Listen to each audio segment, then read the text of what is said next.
Thank you very much, Tina. And lastly, I'd like to invite the former Secretary of Corrections, Ralph Diaz. Thank you very much.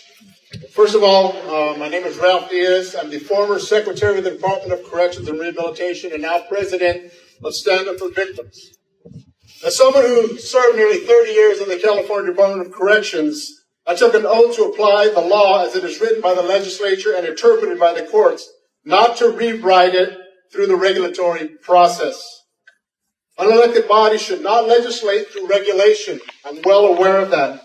When I served as Secretary of the California Prisons, we were appointed by a governor, confirmed by a Senate. That process gives us an expertise, but does not give us the authority to rewrite sentencing law. An administrative agency has no business creating predictable, repeatable pathways to potentially undo sentences that the courts and juries have handed down. These regulations do not simply implement existing statutes. They invent an entirely new bureaucratic machine with internal reviews, risk assessments, and hearings, and formal recommendations of the governor and the courts that did not previously exist in this structured form. This is legislation by regulation. This sets a dangerous precedent for unaccountable power. Appointees come and go with administrations. I know. I'm one of them. We are not elected by the people.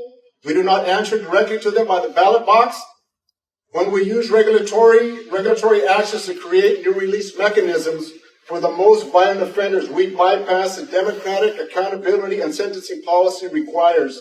This erodes public trust in the entire criminal justice system. It undermines the finality of justice sentences that victims require. During my time in CDCr leadership, I saw firsthand how victims and their families rely on the finality of LWOP and the sentences handed down by the courts and the juries. They were told by prosecutors, judges, and the law itself that the person who destroyed their lives would never walk free again. These regulations reopen that wound created by the formal process and invites repeated reviews and recommendations decades later. Victims already participate in parole hearings, forcing them to relive their trauma through this new process, recall of commitments, knowing that the board itself is now actively formulating a potential sentence reduction for LWOP is not victim-centered. It's the opposite. Public safety risks are amplified when the unelected officials expand their own authority. As a former appointee, I know the board risk assessment tools are useful, but they're not perfect.